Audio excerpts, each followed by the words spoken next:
বন্ধুরা, আপনারা রাত্রে ঘুমোতে যাওয়ার আগে আর সকালে ঘুম থেকে উঠে অবশ্যই ভগবান শ্রীকৃষ্ণের বাণী শুনুন। এতে আপনার জীবন বদলে যাবে।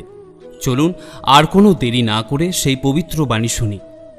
শ্রীমদ্ ভগবদ্ গীতাকে নিয়ে বলা হয়েছে, একম শাস্ত্রম দেবকী পুত্র গীতাম, অর্থাৎ একমাত্র সেই শাস্ত্র যার গায়ন স্বয়ং ভগবান শ্রীকৃষ্ণের মুখনিসৃত বাণী থেকে হয়েছে, তাই শ্রীমদ্ ভগবদ্ গীতা।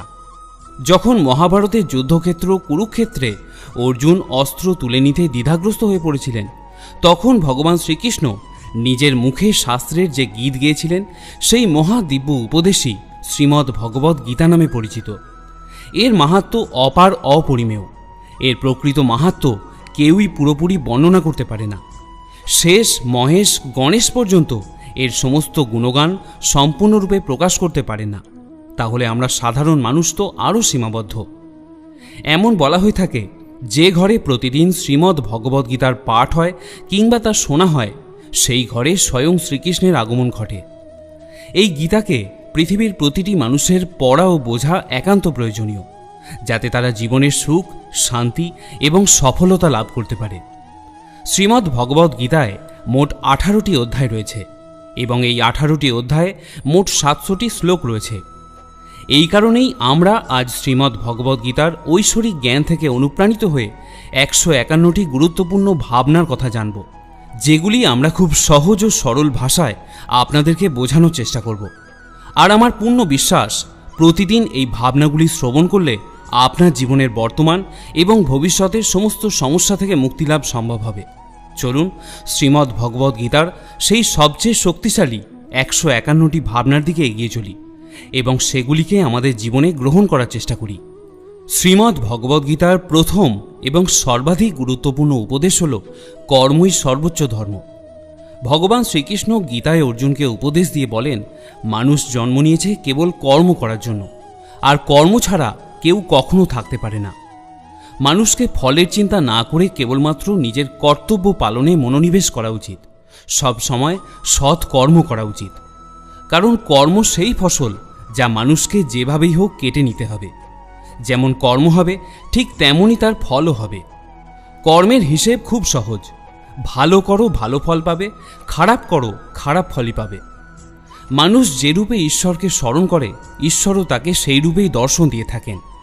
নিজের শক্তিকে দুশ্চিন্তায় ব্যয় না করে সমস্যার সমাধান খুঁজতে ব্যবহার করাটাই বুদ্ধিমানের কাজ।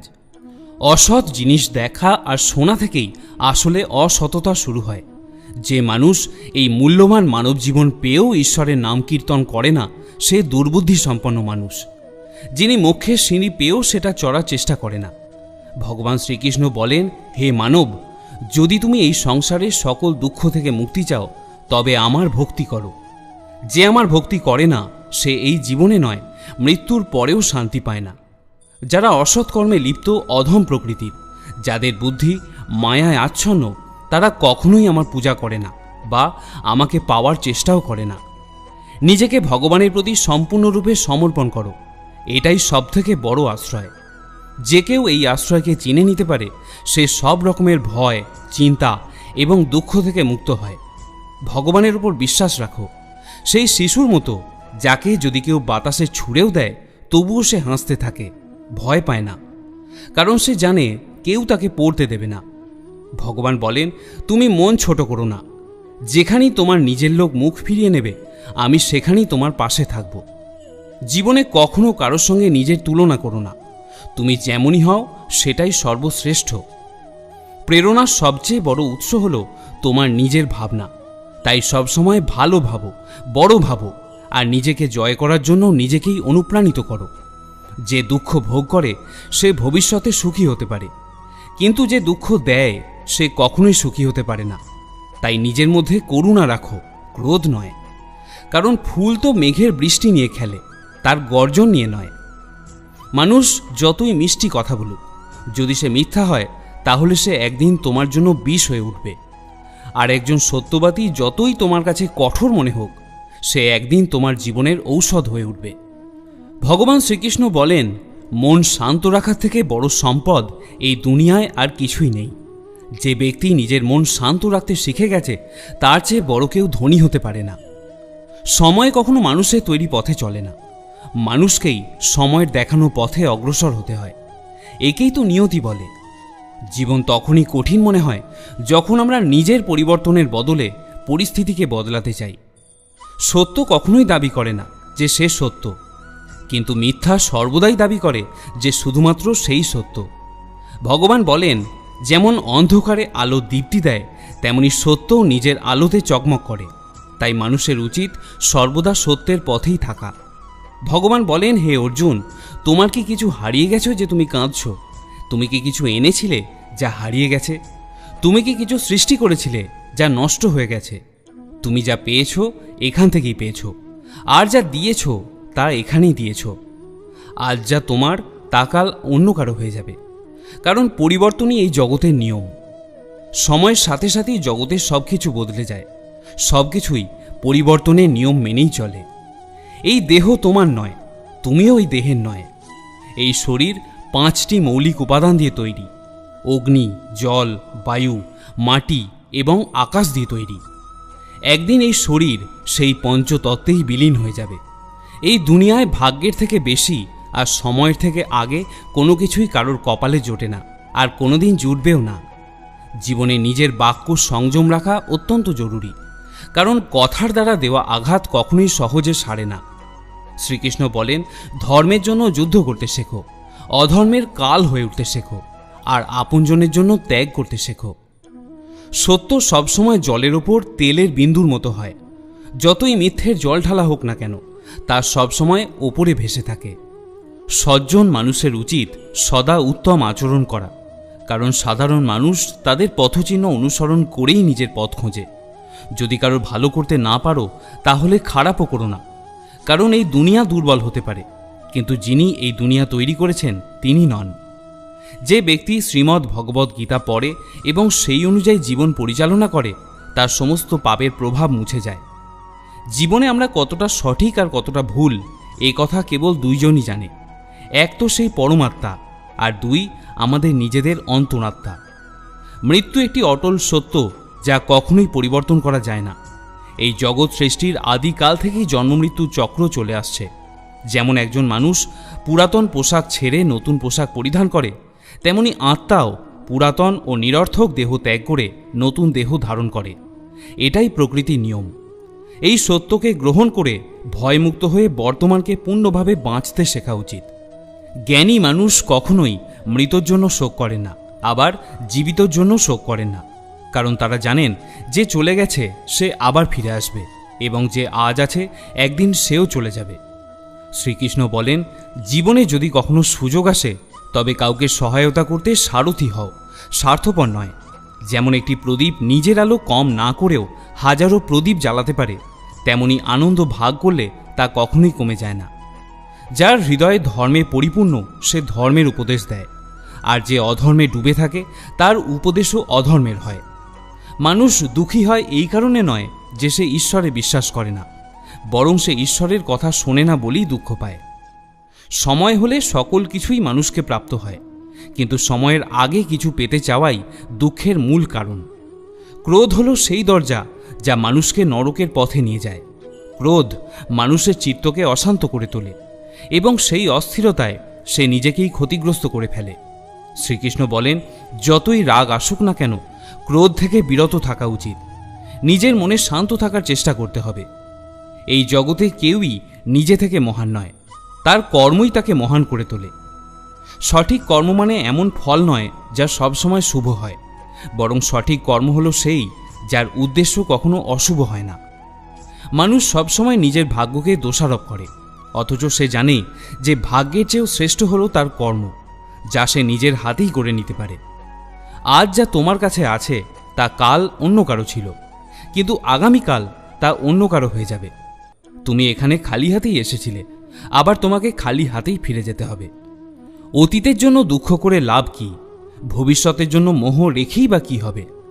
বুদ্ধিমান ব্যক্তিকে ক্রোধ ও লোভ পরিত্যাগ করতে হয়, কারণ এগুলো আত্মার পতন ঘটায়। মানুষ হৃদয় দিয়ে যা দান করতে পারে তা হাত দিয়ে কখনো করা সম্ভব হয় না, আর যে কিছু না বলেও যা বলে দিতে পারে তা কখনো শব্দ দিয়ে বলা যায় না। মনকে নিয়ন্ত্রণে রাখা ভীষণ জরুরি। মানুষের মন বায়ুর মতো চঞ্চল। এই মনই মানুষকে কামনা বাসনার পথে ভাসিয়ে নিয়ে যায়।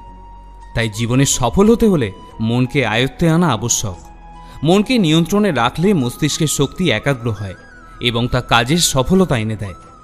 গীতার মতে যে ব্যক্তি নিজের মনকে আয়ত্তে এনেছে সে মন থেকে উদ্ভূত অপ্রয়োজনীয় চিন্তা এবং ইচ্ছা থেকে মুক্ত থাকতে পারে এবং নিজের লক্ষ্যে সহজেই পৌঁছে যায়। কিন্তু যদি মনকে আয়ত্তে না আনো তবে এই মনই তোমার সবথেকে বড় শত্রুতে পরিণত হয়। কোনো মানুষ তার সময়ের আগে কিংবা ভাগ্যের থেকে বেশি কিছুই পায় না। এটা জেনেও আমাদের চেষ্টা চালিয়ে যেতে হবে। সবসময় সন্দেহ করা মানুষ কখনোই শান্তি পায় না। তাই সন্দেহ থেকে বিরত থাকা প্রয়োজন। অতিরিক্ত সন্দেহ করলে মনের শান্তি নষ্ট হয় এবং মানুষ বিভ্রান্ত হয়ে নিজের সম্পর্কগুলো ধ্বংস করে ফেলে। দেহের সৌন্দর্য মনকে আকর্ষণ করে, কিন্তু স্বভাবের সৌন্দর্য হৃদয়কে আকর্ষণ করে। তাই মানুষের স্বভাব সবসময় নির্মল হওয়া উচিত। ইতিহাস বলে গতকাল সুখের ছিল, বিজ্ঞান বলে আগামীকাল সুখের হবে, কিন্তু ধর্ম বলে যদি মন সৎ আর হৃদয় পবিত্র হয় তাহলে প্রতিটা দিনই সুখের হবে। কে কি করছে, কেন করছে, কিভাবে করছে, এসব থেকে তুমি যত দূরে থাকবে ততই বেশি শান্ত থাকবে। শ্রীকৃষ্ণ বলেন, যে ব্যক্তির মধ্যে জ্ঞানের অভাব আছে এবং যার মনে ঈশ্বরের প্রতি বিশ্বাস নেই সে জীবনে কখনো আনন্দ বা সফলতা অর্জন করতে পারে না। ক্ষমা করতে শেখো, নীরব থাকতে শেখো। তুমি এমন এক শক্তিতে পরিণত হবে যার সামনে পাহাড়ও পথ ছেড়ে দেবে। বেশি খুশি হলে বা বেশি দুঃখে থাকলে কোনো সিদ্ধান্ত নেওয়া উচিত নয়, কারণ এই দুই অবস্থায় মানুষ কখনো সঠিক সিদ্ধান্ত নিতে পারে না। পরমেশ্বর বলেন, যখনই এই পৃথিবীতে পাপ, অহংকার এবং অধর্ম বৃদ্ধি পাবে তখনই আমি তার বিনাশ করতে এবং পুনরায় ধর্ম প্রতিষ্ঠা করতে এই ধরাধামে অবতীর্ণ হব। যারা আধ্যাত্মিকভাবে জাগ্রত তাদের পথ হল নিঃস্বার্থ কর্মের। যারা ঈশ্বরের সঙ্গে যুক্ত তাদের পথ স্থিরতা ও শান্তির। মোহই পতনের মূল কারণ। মানুষের সমস্ত দুঃখের মূল কারণ হল তার মোহ। তুমি যত বেশি মোহ করবে তত বেশি কষ্ট পাবে।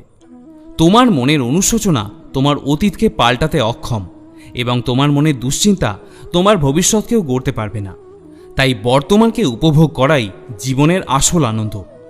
মানব কল্যাণই হল গীতার মূল উদ্দেশ্য। তাই নিজের কর্তব্য পালন করতে গিয়ে মানুষের মঙ্গলকেই প্রাধান্য দেওয়া উচিত। হে অর্জুন, যে ব্যক্তি আমার অলৌকিক জন্ম ও কর্মকে সত্যভাবে উপলব্ধি করে সে দেহত্যাগের পর পুনর্জন্ম নেয় না এবং মৃত্যুর পর আমার পরম ধামে পৌঁছে যায়। যে ব্যক্তির সমস্ত ইচ্ছাকে ত্যাগ করে সমস্ত আবেগ থেকে মুক্ত হয়ে যায় সে অপার শান্তি লাভ করে। শ্রীকৃষ্ণ বলেন, যে তোমার পাশে থাকে তুমিও তার পাশে থাকো। যে তোমাকে ঠকায় তাকে ত্যাগ করো।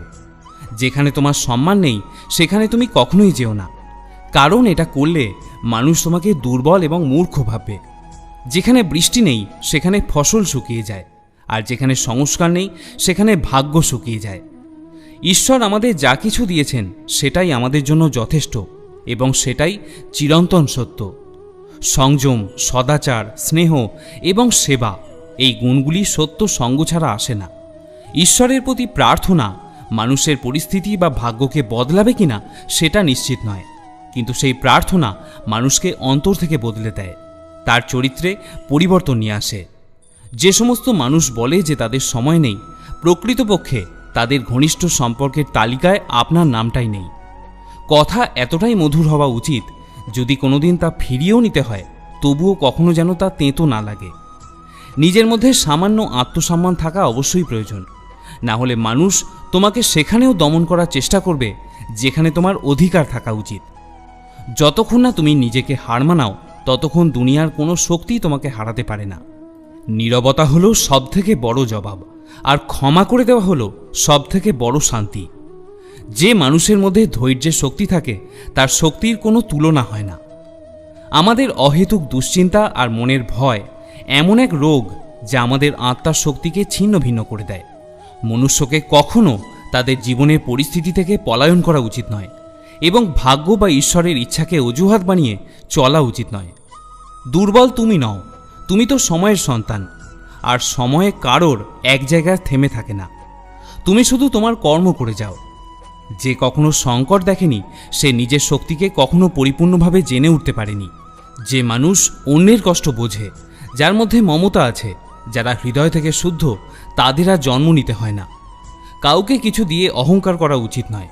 কে জানে তুমি তাকে সেটা দিচ্ছ নাকি আগের জন্মে ঋণ শোধ করছো। অহংকারী মানুষের বংশ, ঐশ্বর্য এবং মর্যাদা এই তিনটেই একে একে হারিয়ে যায়। বিশ্বাস না হলে কৌরব আর কংসের উদাহরণ দেখো। যদি কারোর উপর বিশ্বাস করতে চাও তাহলে তার কথায় নয়, তার আচরণের দিকে নজর দাও। ভগবান শ্রীকৃষ্ণ বলেন, যে মানুষ আমাকে চিনে যায় সে জন্ম আর মৃত্যুর বন্ধন থেকেও মুক্ত হয়ে যায়। যা তোমার ভাগ্যে আছে তা তোমার কাছে নিজে থেকেই আসবে, আর যা তোমার ভাগ্যে নেই তা এসেও চলে যাবে। যেমন হাওয়া নৌকাকে দিকভ্রষ্ট করে দেয়, তেমনি মানুষের কামনা বাসনা তার বুদ্ধিকে বিভ্রান্ত করে দেয়।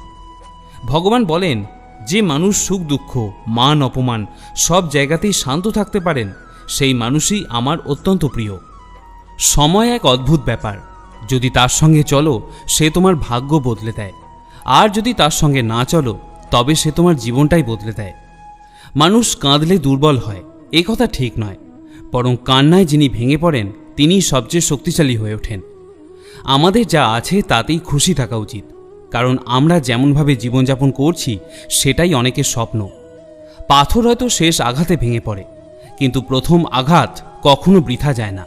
সেই মানুষটিকে কখনো বিশ্বাস করো না যার স্বভাবই হলো কষ্ট দেওয়া বা প্রতারণা করা। যদি চাও সবাই তোমায় ভালোবাসুক, তবে ভালোবাসার সূচনা তোমাকেই করতে হবে, কারণ প্রকৃতির নিয়ম হলো যা বপন করবে তাই ফলবে। চোখের জল যদিও ওজনে অনেক হালকা হয়, কিন্তু ঝরে পড়লে মন অনেকটা হালকা হয়ে যায়। মানুষ ভুল করে অন্যদের চোখে ধুলো দিতে পারে, কিন্তু ভগবান তো সব হিসেব রাখেন। তোমার সততা আর অন্যের ভুল কখনো বোঝাতে যেও না, সময় একদিন সব নিজেই বুঝিয়ে দেবে। ঈশ্বরের সৃষ্টি করা একটি গাছের নিচে যেমন ধনী বসতে পারে তেমনি গরিবও বসতে পারে। দুজনই একই রকম বাতাস আর ছায়া পায়, কোনো তফাৎ নেই। এর মানে ঈশ্বর সব মানুষকে এক চোখেই দেখেন। সেই মানুষটিকে কখনো উপেক্ষা করো না যে তোমায় ভালোবাসে, তোমার যত্ন নেয়, তোমায় মনে করে। কারণ একদিন যখন তোমার চোখ খুলবে তখন তুমি বুঝবে যে তুমি তারা গুনতে গুনতে চাঁদকে হারিয়ে ফেলেছ। ধৈর্য রাখো, সঠিক সময় এলে তুমি সব কিছুই পাবে, যার জন্য তুমি এতদিন পরিশ্রম করেছ। ঈশ্বর তোমায় ধনী করেন এই কারণ তিনি নিজে গিয়ে সবার দরজায় দরজায় সাহায্য করতে পারেন না। তাই যা কিছু তোমার আছে তা ভাগ করে নিতে শেখো। ধ্যান মানে হলো ভেতর থেকে হাসা, আর সেবা মানে হলো এই হাসিটাকে অন্যদের কাছে পৌঁছে দেওয়া। যখন আগামীকাল কি হবে তা জানো না, তখন আজকের দিন কেন নষ্ট করছো? যে মুহূর্তে হাসা যায় সেই মুহূর্তে কাল নিয়ে কান্না করে সময় নষ্ট করার মানে নেই। সৌভাগ্যবান তারাই যারা সব কিছু ভালো পায়, এই কথাটি সঠিক নয়, বরং সৌভাগ্যবান হলো তারা যারা যা পায় তা ভালো করে নেয়। যদি শান্তি চাও তবে অন্যের কাজে আর অন্যের ভুলে মন দেওয়া বন্ধ করে দাও। শুধু নিজের জীবন আর ভালো জিনিসগুলোর দিকেই মন দাও। তুমি জলের মতো হও যে নিজেই নিজের পথ ঠিক করে নেয়। আর যদি তুমি পাথরের মতো হয়ে যাও তাহলে একদিন তোমাকে থেমে যেতে হবে। অন্যের পথেও তুমি বাধা হয়ে দাঁড়াতে পারো। যেমন অল্প একটু ঔষধ ভয়ঙ্কর রোগকে শান্ত করে দিতে পারে, ঠিক তেমনি ঈশ্বরের সামান্য স্মরণও অসংখ্য কষ্ট আর দুঃখের বিনাশ করতে পারে। তুমি যদি নিজে সুখী হও সেটা খুব ভালো কথা, কিন্তু যদি তোমার কারণে অন্য কেউ সুখী হয় তবে তার চেয়েও বড় আনন্দ আর কিছুই হতে পারে না। ভগবান শ্রীকৃষ্ণ বলেন, যদি কেউ তোমাকে কষ্ট দেয় তবে মন খারাপ করো না, কারণ মানুষ সবসময় সেই গাছে পাথর ছোড়ে যেটার ফল সব থেকে বেশি মিষ্টি হয়। একবার ভাবো তো, মানুষ কখনো কোনো তালা তৈরি করে না চাবি ছাড়া, তাহলে তিনি তো ঈশ্বর। তিনি এমন কোনো সমস্যা সৃষ্টি করবেন কেন যার কোনো সমাধান নেই? এই রূপ, এই অর্থ, এই ধন দৌলত, এই ছলচাতুরি সব কিছুই একদিন ধ্বংস হয়ে যাবে। একমাত্র তোমার সৎ কর্মই তোমার সঙ্গে যাবে। যে মানুষ সহজ এবং সরল স্বভাবের তাকে কখনো দুর্বল ভেবে ভুল করো না, কারণ তার সরলতা এবং চারিত্রিক সংস্কার কখনোই তা দুর্বলতা হতে পারে না। সময়ের চেয়েও বেশি মূল্যবান হয় অনুভূতি, তাই সেই মানুষদের ওপরই তা খরচা করো যারা তার মূল্য বোঝে। যে সত্য কথা বলে আর সঠিক পথে চলে সেই মানুষই অধিকাংশ সময় এই পৃথিবীতে তিক্ত মনে হয়। কারোর প্রতি অহংকার করো না, সবাইকে আপন করে মিশে থাকো, সে তোমার আত্মীয় হোক কিংবা বন্ধু। আঘাত শুধু শরীরে লাগলেই টের পাওয়া যায় না, আত্মায় লাগলে তার বেদনা আরও গভীর হয়, আরও তীব্র হয়। যে দান কোনো শর্ত ছাড়া কর্তব্য হিসেবে নিঃস্বার্থভাবে কাউকে দেওয়া হয়, সেটাই প্রকৃত দান। নিন্দার ভয় পেয়ে কখনো তোমার লক্ষ্য থেকে মুখ ফিরিও না, কারণ লক্ষ্য পূরণ হলেই নিন্দুকদের মতও পাল্টে যায়। যদি তুমি কাউকে একবার ক্ষমা করো তাহলে তুমি বুদ্ধিমান, যদি দ্বিতীয়বার ক্ষমা করো তাহলে তুমি হৃদয়বান, কিন্তু যদি তৃতীয়বারও তাকে ক্ষমা করো তাহলে তুমি এই দুনিয়ার সবথেকে বড় মূর্খ। জীবনের সবচেয়ে দামি জিনিস হলো তোমার বর্তমান। একবার যদি সেটা চলে যায়, পৃথিবীর সমস্ত ধনসম্পদ দিয়েও তা আর ফেরানো সম্ভব হয় না। ভগবান বলেন, যে ব্যক্তি গীতার এই গূঢ় জ্ঞানকে ভক্তদের মাঝে পৌঁছে দেয়, তাদের মধ্যে প্রচার করে, সে আমার অত্যন্ত প্রিয় হয়। যেমন এই জ্ঞানের মাধ্যম আমরা হয়েছি, তেমনি তুমিও এই মাধ্যম হও। এই অমূল্য জ্ঞানকে যতটা সম্ভব বেশি বেশি মানুষের কাছে পৌঁছে দাও এবং ভগবান শ্রীকৃষ্ণের প্রিয় ভক্ত হয়ে ওঠো। বন্ধুরা, যদি ভগবান শ্রীকৃষ্ণের এই বাণী আপনার ভালো লেগে থাকে তাহলে কমেন্টে একবার অবশ্যই জয় শ্রীকৃষ্ণ লিখতে ভুলবেন না। সকলে ভালো থাকুন, সুস্থ থাকুন। পরম পুরুষ ভগবান শ্রীকৃষ্ণের কৃপায় আপনার জীবন আরও সুন্দর ও মধুর হয়ে উঠুক। জয় শ্রীকৃষ্ণ।